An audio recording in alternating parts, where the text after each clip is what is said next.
नए भारत के शिल्पकार। इंडिया टुडे के इस एक्सक्लूसिव इंटरव्यू में हम आपको बता दें जो बड़ी बातें इसमें कही गई हैं। कुछ भी अच्छा लगे इसलिए नहीं करता, अच्छा हो इसके लिए करता हूं। प्रधानमंत्री नरेंद्र मोदी ने ये उनके बड़े कोट्स इस इंटरव्यू से हम आपको दिखा रहे हैं, बाकी आप इंडिया टुडे मैगजीन में पढ़ सकते हैं। मोदी सब कुछ न्योछावर कर देगा, गरीबों के भरोसे को टूटने नहीं देगा, ये प्रधानमंत्री नरेंद्र मोदी ने कहा है। मेरी सफलताएं और मेरे प्रयास सार्वजनिक दायरे में सबके सामने है, ये प्रधानमंत्री नरेंद्र मोदी ने कहा है। मैं चाहतों की सूची में नहीं, अपनी कार्य सूची में भरोसा रखता हूं, ये प्रधानमंत्री नरेंद्र मोदी ने जो बड़े कोट्स इस इंटरव्यू के हैं वो हम आपको दिखा रहे हैं। जब मैं शुरू करता हूं तो मुझे समापन बिंदु पता होता है कि ये काम कहां पर जाकर रुकेगा या समाप्त होगा। एक बार फिर से चर्चा की शुरुआत करते हैं, जवाब दीजिए। वो कह रहे हैं कि ना मिलते हैं ना जुलते हैं, खाली आप इधर उधर की बात करते हैं। और अब तो मतभेद सामने आ रहे हैं ना आलोक जी। 23 सीट कह रहे हैं वो दीजिए, शिवसेना को आप देंगे 23 सीट। नंबर 2 की पार्टी थे आप 7 के 7 सीटों पर दिल्ली में, अगर मैं सही हूं तो, ठीक ना। लेकिन आम आदमी पार्टी कह रही है वो आपको नहीं देंगे। देखिए, लोकसभा की सीटों के बंटवारे के ऊपर बातचीत चल रही है और ये मीडिया का मंच नहीं है कि मैं बताऊं कि किस पार्टी के साथ कौन सी चीज़ों पर कौन सा हमारा समझौता होगा और कौन किस सीटों पर कितनी संख्या पर लड़ेगा। लेकिन मैं कहना चाहता हूं कि 2014 और 2023 हम तो पूछना चाहते हैं, मोदी साहब आप कहते हैं आपको तो अंतिम बिंदु पता होता है। क्या आपको ये पता था कि 3 काले कानून आएंगे और उनको वापस लेना पड़ेगा? क्या आपको ये पता था कि एनसीआरबी के आंकड़े 2016 के बाद किसानों की आत्महत्या के मैं बंद कर दूंगा? क्या आपको पता था कि 2013 से 2023 तक महिलाओं पर अत्याचार 38.3% बढ़े हैं? क्या आपको पता था कि निर्भया फंड का 60% जो है वो रिलीज ही नहीं हुआ है? क्या आपको पता था कि बेटी बचाओ बेटी पढ़ाओ का 78.9% जो फंड है वो एडवर्टीजमेंट पे खर्च होगा? क्या आपको पता था कि किसानों की आय 2022 में डबल ना होकर 32 रुपए से 27 पर आ जाएगी? क्या आपको पता था कि जल जीवन मिशन में जो आंकड़े 2 जुलाई 2023 को दिए गए वो आंकड़ों में इतना ज्यादा फर्क होगा कि 1,68,000 गांव की जगह वो केवल 58,000 गांव में सर्टिफिकेट इश्यू होंगे? क्या आपको पता है कि आयुष्मान भारत में मात्र और मात्र एक फोन नंबर पर हजारों, एक बेनिफिशियरी, एक फोन नंबर पर हजारों बेनिफिशियरी हैं और मात्र 1.86 लाख फोन नंबर पर 1.25 करोड़ बेनिफिशियरी हैं? इतना बड़ा घोटाला होगा, क्या आपको पता था? क्या आपको पता था कि पीएम आवास में आप कह रहे हैं कि 4 करोड़ घर दिए और आपके सरकारी आंकड़े कह रहे हैं कि 75.51 लाख मकान बने? क्या आपको पता था कि 80 करोड़ लोगों को खाना देने के बाद भी हंगर इंडेक्स में हम नीचे चले जाएंगे? क्या आपको पता था कि 2 करोड़ रोजगार का जुमला देकर आप चले गए? क्या आपको पता था कि नोटबंदी के इतने बड़े दुष्परिणाम आएंगे कि जो कैश फ्लो है वो डबल हो जाएगा? क्या आपको पता था कि चाइना घुसा हुआ है और मैं क्लीन चिट दे रहा हूं? क्या आपको पता था कि मणिपुर में क्या होने जा रहा है? क्या आपको पता था ये सब तमाम चीजें कि किस तरह से चाइना घुसकर हमारी जमीन पर कब्जा कर रहा है? क्या आपको ये सब चीजें नहीं पता थी? क्या आप एक बार भी मणिपुर के ऊपर 2 शब्द नहीं बोल सकते शांति के लिए? क्या आपको पता था कि पहलवान बेटियों के साथ क्या हो रहा है? क्या आपको पता था कि किस तरह से आज देश में महंगाई और बेरोजगारी बढ़ रही है? आप ही तो कहते थे कि उस देश की करेंसी गिरती है जिस देश का शासन, सरकार और राजा जो है करप्ट होता है। तो क्या आप करप्ट हैं? आप एक भी जांच आज तक क्यों नहीं करा पाए? आप तो कहते थे कि जिसकी साख गिरती है सरकार की उसके यहां पर इस तरह से रुपए की वैल्यू गिरती है। हम तो पूछना चाहते हैं मोदी साहब, 2024 के अपने भाषण उठाकर देखिए, आपको स्वयं लज्जा आएगी आपने कौन कौन से भाषण दिए थे और आज क्या हालत है। क्या आपको ये पता था कि जीएसटी आप किसानों के इक्विपमेंट्स के ऊपर, फार्म इक्विपमेंट्स के ऊपर भी लगाएंगे और उनको आप 2,000 रुपए देकर केवल वोट मांगेंगे? क्या आपको ये पता था कि राम मंदिर बनेगा और उसके ऊपर मैं केवल वोट मांगूंगा? आपको 10 साल हो गए हैं, 10 साल में आप बताइए आर्थिक नीति आपकी कहां पहुंची? आप कहते हैं कि साहब अर्थव्यवस्था आगे बढ़ गई, हर 10 साल में जीडीपी लगभग डबल हो जाती है, ये नेचुरल है। अगर आप 1947 से आज तक उठाकर देख लेंगे तो आप मुझे बता देंगे, ठीक है। लेकिन तमाम आंकड़े आप झूठे देते हैं देश को और तमाम झूठे आंकड़ों पर वोट मांगते हैं और जब वोट मांगने का टाइम आता है तो 80-20 शमशान कब्रिस्तान करते हैं।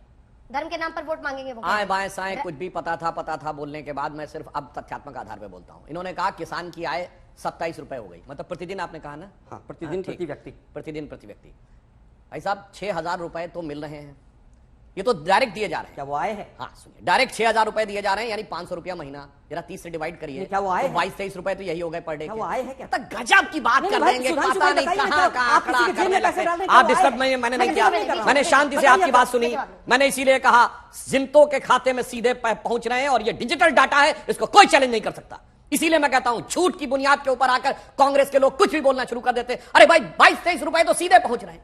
अब बताइए जो नीम कोटेड यूरिया है 3,000 रुपए उसका इंटरनेशनल में एक बोरी का दाम है, 300 रुपए मिला। मतलब इनका कहना है कि किसान को बाकी से तो 2 रुपए की भी आमदनी नहीं हो रही। ऐसे बचकाने तर्क। अभी मैंने ईपीएफओ का डाटा बोला, अगर ये कहने का प्रयास कर रहे हैं। मैं एक और बात बताता हूं इन्होंने कहा महंगाई और बेरोजगारी, तो बता दो भाई कितनी है महंगाई, कितनी है बेरोजगारी। मैं बताना चाहता हूं 2014 से आज तक कोविड का भी दौर देखकर इस भयंकर दुनिया में जब मंदी छाई हुई है, युद्ध का दौर है, हमारी औसत महंगाई की दर आपके ही इस इंटरव्यू में बताया 5% है।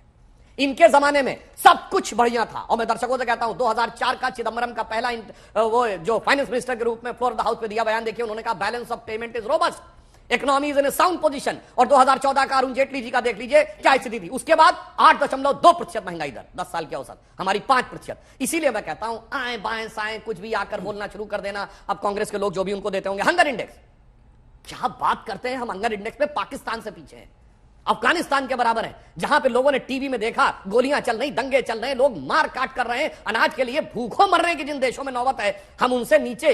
पहली तो वो कितनी निचली मानसिकता के वो लोग हैं जो ऐसी हंगर इंडेक्स बनाते हैं, उनसे ज्यादा निचली मानसिकता के वो हैं जो आके यहां पे कहते हैं एक तरफ क्या कह रहे हैं 80 करोड़ को खाना मिल रहा और दूसरी तरफ हंगर इंडेक्स में नीचे।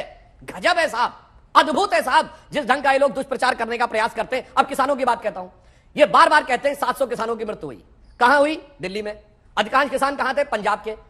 दर्शकों को पता है किसी व्यक्ति की मृत्यु होती है डेथ सर्टिफिकेट इश्यू होता है, death certificate cause of death लिखा होता है, दिखाइए ना 700 डेथ सर्टिफिकेट, दोनों में से हमारे, और वो राज्य सरकार इश्यू करती है कि इनका कोई लेना देना नहीं।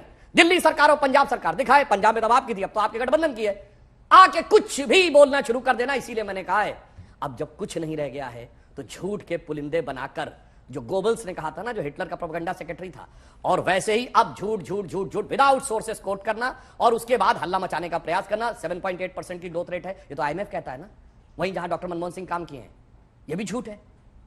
इसलिए मैं कहना चाहता हूं कांग्रेस के सामने यह समस्या है, सच की बुनियाद पे बात करिए, अब झूठ पे जनता बहकने वाली नहीं। इसीलिए मैं करोड़ों दर्शकों से कहता हूं ना, मेरी बात पे विश्वास करिए ना इनकी बात पे, जो मैंने डाटा कहे, जो मैंने सोर्सेस कहे जाके कोट कर लीजिए, और जो इन्होंने कहा है विदाउट सोर्स कहा है जाके उसका कंपैरिजन कर लीजिए, दूध का दूध पानी का पानी। आप झूठ का प्रोपेगेंडा कर रहे हैं मोदी के हेट्रेड में, उनके खिलाफ नफरत की वजह से। नफरत के बाजार में मोहब्बत की दुकान खोलने की बात करते हैं राहुल गांधी। वो कह रहे हैं कि दरअसल आप नफरत फैला रहे हैं मोदी के खिलाफ। देखिए मोदी जी के तमाम भाषण किस तरह के रहे हैं।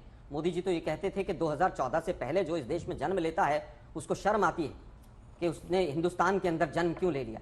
हम तो पूछना चाहते हैं मोदी जी 2014 से जब आप आए थे तो 10 लाख इंजीनियर नासा में बैठे हुए थे। 10 लाख के करीब इंजीनियर हिंदुस्तान से बाहर थे जो हिंदुस्तान से पढ़कर 10 लाख इंजीनियर नासा में थे। मैं केवल नासा में नहीं, तमाम जो भी संस्थान है उनके अंदर हिंदुस्तान से बाहर थे। हम तो केवल ये पूछ रहे हैं, पाकिस्तान के 2 टुकड़े आपके आने से पहले हो गए थे। 2014 में 3 साल के खाद्यान्न भंडार आपको भर के दिए, 16 लाख की आर्मी आपको दी। इस देश के मजदूर से लेकर हर सरकार ने बहुत काम किया, लेकिन दुर्भाग्य है कि आपको लगता है कि इस देश में पहले कुछ नहीं था और केवल आपके आने के बाद सब कुछ हुआ है। मैंने जितने आंकड़े दिए हैं, एक एक आंकड़ा या तो सरकारी उससे है या प्रतिष्ठित न्यूज पत्रिका का आंकड़ा है। 2013 के बाद से आज तक के NCRB के आंकड़े में 38% अगर महिलाओं पर अत्याचार बढ़ा है तो मेरे आंकड़े नहीं है ये। अगर 700 किसानों की डेथ हुई है, आप डिनाई करते हैं, तो किसान भाई सुने कि आपकी जो जिस तरह से आपकी मृत्यु हुई, आत्महत्या हुई और तमाम चीजें हुई यहां पर बॉर्डर पर, उसको भाजपा मानने को भी तैयार नहीं है। और यही कारण था कि जब इस बड़े लेवल पर हत्याएं हुई और तमाम चीजें हुई तो आप लोगों ने उस 3 काले कानूनों को वापस ले लिया। और जो 3 आप लोगों ने वायदे किए थे उनमें से एक भी पूरा नहीं हुआ कि हम केसेस वापस लेंगे, बिजली के बिल माफ होंगे और MSP की गारंटी देंगे। आज कमेटी की एक मीटिंग तक नहीं हुई है। किसानों के साथ आपने ये छलावा किया और ऊपर से आप कहते हैं कि हमने 6,000 रुपए उनको सालाना दे दिए, लेकिन जीएसटी लगाकर और पेट्रोल डीजल के दाम बढ़ाकर आपने इंसेक्टिसाइड, पेस्टिसाइड और बीज के दाम बढ़ाकर कितना बोझ किसान के ऊपर डाला, ये नहीं पता है आपको। आप बताइए ना कौन सा आंकड़ा है, मैं आपको चैलेंज करता हूं, 3 आंकड़े बताइए, चाहे वो महंगाई का हो, चाहे महिला अत्याचार का हो और चाहे भ्रष्टाचार का हो। तीनों पे चैलेंज करता हूं। बहुत हुई महंगाई की मार, बहुत हुआ भ्रष्टाचार। बताइए महंगाई दर कितनी है? मैं फिर कहूंगा, बोलिए आप बताइए। आज देश की जनता सुने, अक्टूबर में 4.87% मैंने बता दिया। आप बोलिए। मैं फिर बताता हूं बेस ईयर को चेंज करके आप तमाम आंकड़ों की बाजीगरी करते हैं। आज सर्दी के मौसम में पालक और मटर और गाजर की सब्जियों के दाम क्या है? आप मुझे 4 आइटम बता दीजिए कि हमने ये सस्ते कर दिए। पेट्रोल और डीजल से लेकर गैस के सिलेंडर से लेकर, आपने 4 राज्यों में अभी चुनाव हुए, आपने कहा 450 और 500 रुपए में सिलेंडर देंगे और उसके बाद तुरंत आप मुकर गए। क्या ये सच नहीं है? 1 महीना हो गया राजस्थान की सरकार को मंत्री नहीं मिले। क्या गंगानगर में पेट्रोल और डीजल सस्ता हो गया होगा? शायद मुझे लगता है आप केवल और केवल चुनाव लड़ते हैं। चुनाव के अलावा आपको गवर्नेंस से कोई मतलब नहीं है। आप मिली जुली सरकार, मजबूरी की सरकार, गठबंधन की मजबूरियां, लेकिन पिछली बार बिहार की सीटें हो, महाराष्ट्र की सीटें हो, आप शिवसेना के साथ जीते इतनी सीटें, बिहार में आप जेडीयू के साथ जीते इतनी सीटें, क्या आपके लिए चुनौती नहीं होगी? आप उनसे अलग हो गए हैं तो शिवसेना हमारे साथ जीती है, हम शिवसेना के साथ जीते। हम शिवसेना से अलग हुए 2014 में, जितनी सीटें हमें शिवसेना नहीं दे रही थी उससे ज्यादा हम अकेले दम पे जीत के आए। इसलिए बिहार में हम अलग हुए 2014 में, याद करिए, ये लोग 2 सीटें जीते, हम 30 से अधिक सीटें जीते। वास्तविकता यह है कि अब वो दिन भी लद गए जब कोई दूसरे के कंधे पर लद कर यह दिखाने का प्रयास करता था कि बिहार में, पुनः याद दिलाना चाहता हूं, 1995 हमारा पहली बार गठबंधन हुआ, समता पार्टी की 7 सीटें थी अविभाजित बिहार, हमारी 42। लालू प्रसाद यादव जी के पूरे शासनकाल में नेता प्रतिपक्ष भाजपा का, पहली बार नीतीश कुमार जी ने शपथ ली 1999 में, ज्यादा विधायक हमारे। तो इसलिए यह भी एक यथार्थ है, हमने उदार हृदय दिखाया